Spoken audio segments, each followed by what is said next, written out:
Assalamualaikum warahmatullahi wabarakatuh. Selamat pagi dan salam sejahtera untuk kita semua. Hai, kembali lagi di video Sinau bareng Pak Yan. Bagaimana kabar kalian hari ini? Masih semangat kan? Tetap semangat belajar ya, karena kita yakin bahwa setiap anak itu cerdas.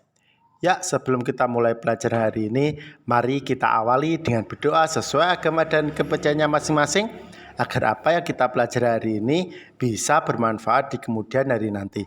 Amin. Dimulai. Bisa diakhiri. Yuk, nyanyi dulu yuk. Siji tangane dicuci, loro maskere dienggo, telu jaga jarakmu, siji loro telu rungokno kandhaku. Terima kasih.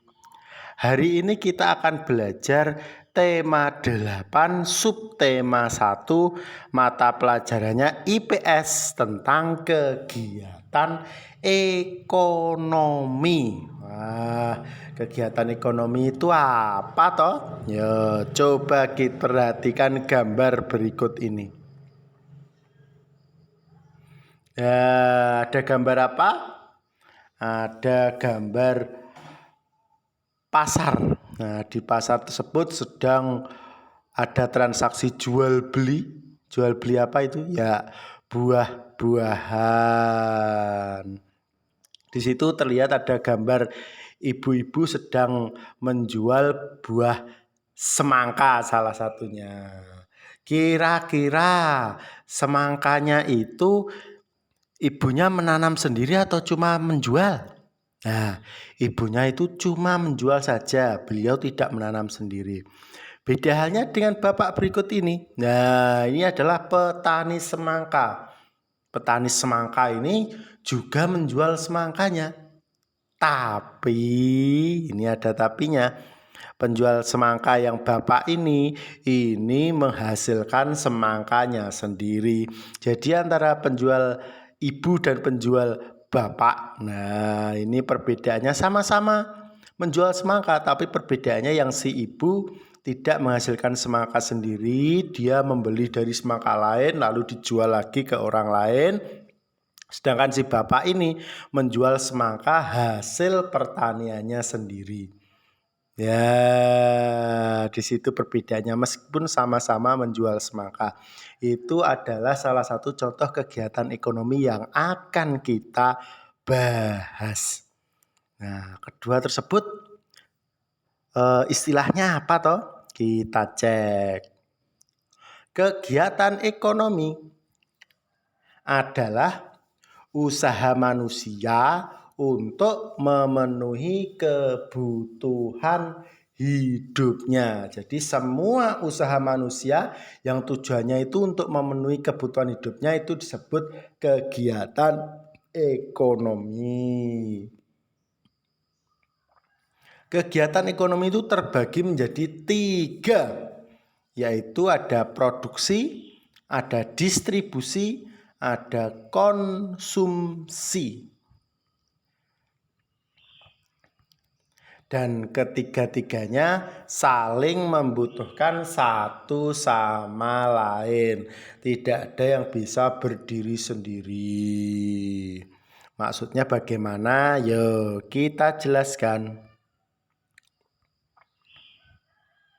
Ada gambar Pak Tani. Nah, Pak Tani di sini bisa disebut kegiatannya itu produksi. Wah, jadi produksi itu apa? Produksi itu kegiatan menghasilkan barang atau jasa. Jadi kegiatan apapun jika itu menghasilkan sebuah barang atau sebuah jasa itu namanya produksi. Contohnya Pak Tani ini. Pak Tani ini menghasilkan apa? Ya, menghasilkan padi itu.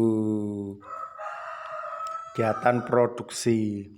Orang atau lembaga yang melakukan kegiatan produksi disebut produsen. Nah, jadi kegiatan Pak Tani itu disebut produksi, sementara Pak Taninya sendiri itu disebut produsen. Itu perbedaannya.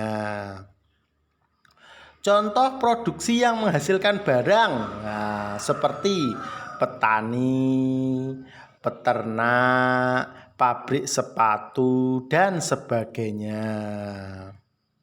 Sedangkan contoh produksi yang menghasilkan jasa, jadi tidak ada barang. Beliau ini hanya menghasilkan jasa. Contohnya guru, dokter, tukang cukur, dan sebagainya. Pekerjaan-pekerjaan ini tidak ada barang yang dihasilkan, namun menghasilkan jasa. Contohnya guru. Guru ini jasanya adalah menyampaikan ilmu pengetahuan. Sedangkan dokter, jasanya ini adalah memberikan masukan atau memberikan solusi bagi kesehatan kita. Sedangkan tukang cukur tidak menghasilkan barang. Beliau membuat rambut kita potongannya menjadi lebih bagus lagi. Itu adalah jasa. Berikutnya, wah, di sini sudah ada gambar orang yang sedang menjual beras. Ini namanya distribusi. Nah, sama halnya dengan ibu-ibu yang menjual semangka tadi, beliau tidak menghasilkan semangkanya sendiri, tapi hanya menjual. Nah, sama halnya dengan bapak yang satu ini, beliau tidak menghasilkan padi atau berasnya sendiri, beliau hanya menjual. Ini namanya distribusi, yaitu kegiatan menyalurkan atau menyampaikan suatu barang atau jasa dari produsen ke konsumen. Orang atau lembaga yang melakukan kegiatan distribusi disebut distributor. Contoh yang melakukan kegiatan distribusi adalah agen koran, distributor beras, dealer motor, dan sebagainya. Itu adalah distribusi. Contohnya dijelaskan sedikit ya. Agen koran. Apakah agen koran itu membuat korannya sendiri? Tidak. Dia membeli dari pabrik atau dari percetakan lalu menjualnya ke orang-orang. Distributor beras, apakah beliau menghasilkan berasnya sendiri? Tidak. Beliau membeli dari petani lalu menjualnya ke orang lain. Sama halnya dengan dealer motor. Apakah dealer motor itu menghasilkan motornya sendiri? Tidak.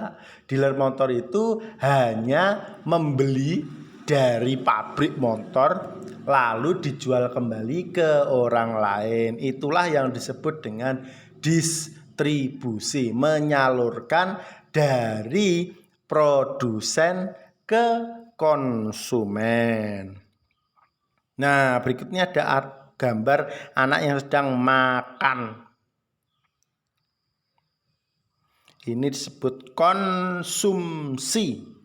Apa toh konsumsi itu? Ialah kegiatan memakai atau menghabiskan barang ataupun jasa. Jadi kegiatan apapun yang tujuannya itu memakai atau menghabiskan barang, itu namanya konsumsi. Seperti kamu makan, atau kamu minum es, atau kamu membaca koran, atau kamu pergi ke tukang cukur rambut, atau naik ojek. Nah, itu namanya konsumsi.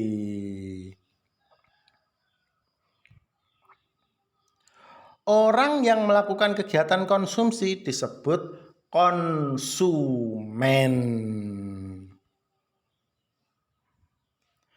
Contoh yang melakukan kegiatan konsumsi adalah orang makan, orang minum, murid. Murid itu sedang melakukan kegiatan konsumsi karena mendengarkan penjelasan pelajaran dari bapak ibu guru dan lain sebagainya. Itulah konsumsi. Terus hubungan ketiganya itu apa toh? Nah, ini alur kegiatan ekonomi. Awalnya dari Pak Tani, terus ke pedagang beras, lalu dimasak dan kita makan. Pak Tani ini melakukan produksi. Nah, Pak Taninya disebut apa tadi? Pak Taninya disebut dengan produsen. Dari produksi lalu berlanjut ke distribusi. Nah, distribusi di penjual ini. Nah, distribusi tadi orangnya disebut apa? Disebut distributor. Setelah dari distribusi, lanjut alurnya ke konsumsi. Orangnya tadi disebut apa? Konsumen. Betul sekali. Jadi alurnya seperti ini. Ketika barang itu diproduksi, lalu barang itu berpindah ke distribusi. Karena fungsi dari distribusi adalah menyalurkan atau menyampaikan barang dari produsen ke konsumen. Jadi distribusi itu ada di tengah-tengahnya. Bayangkan kalau salah satunya hilang, semisal produksinya tidak ada. Apakah distribusinya akan ada? Jelas tidak ada. Kalau distribusinya tidak ada, konsumsinya pun juga pasti tidak ada. Tuh, semisal lagi konsumsinya tidak ada. Apakah ada yang akan mendistribusikan? Jelas tidak ada, tidak ada yang konsumsi. Nah, kalau tidak ada yang konsumsi dan distribusi, pasti produksinya pun juga akan sangat terhambat. Nah, semisal lagi kalau distribusinya tidak ada, apakah produksi dan konsumsi bisa berjalan dengan lancar?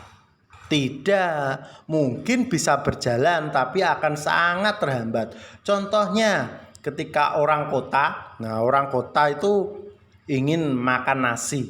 Sementara di kota tidak ada petani padi. Wah, mencarinya di desa-desa. Nah, pasti jauh sekali kalau mencari ke desa-desa. Apalagi harus nunggu panen. Wah, sangat sulit sekali. Maka itulah fungsi dari distribusi. Jadi ketiga hal ini saling membutuhkan satu sama lain. Maka dari itu manusia biasa disebut dengan makhluk sosial. Simpulan, kegiatan ekonomi adalah usaha manusia untuk memenuhi kebutuhan hidupnya. Jenis kegiatan ekonomi ada 3, yaitu produksi, distribusi, dan konsumsi. Semua manusia saling membutuhkan satu sama lain. Manusia tidak bisa hidup sendiri. Manusia disebut sebagai makhluk sosial karena manusia saling membutuhkan satu sama lain dan tidak bisa hidup sendiri. Itulah kesimpulannya. Tugas kalian hari ini adalah tulislah 5 kegiatan atau pekerjaan yang ada di sekitar rumah atau lingkunganmu. Boleh kalian tulis kegiatan bapak atau ibumu atau kegiatan kalian sendiri.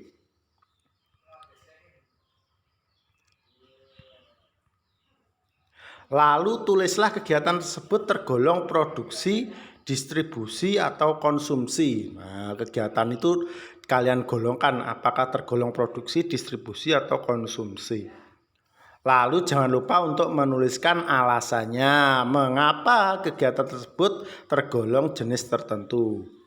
Contohnya seperti ini. Semisal ada penjual sepatu. Penjual sepatu ini termasuk apa? Termasuk distribusi. Karena penjual sepatu tidak membuat sepatunya sendiri. Dia hanya menjual saja. Yang membuat sepatunya adalah pabrik sepatu. Maka penjual sepatu ini kegiatannya disebut distribusi. Peternak ayam ini disebut produksi karena peternak ayam membudidayakan ayamnya sendiri lalu langsung menjualnya ke orang lain. Itu namanya produksi. Lalu ada ayah minum kopi. Ayah minum kopi ini kegiatannya tergolong konsumsi karena ayah tidak menghasilkan kopi. Ayah hanya meminum kopi tersebut atau langsung memakai barangnya. Silahkan dikerjakan seperti itu ya. Tapi yang ketiga ini jangan ditulis lagi, kalian cari contoh yang lain. Sekian tugas kalian hari ini. Mohon maaf bila ada kesalahan. Tetap jaga imun, iman, dan aman. Terima kasih. Sampai jumpa semuanya.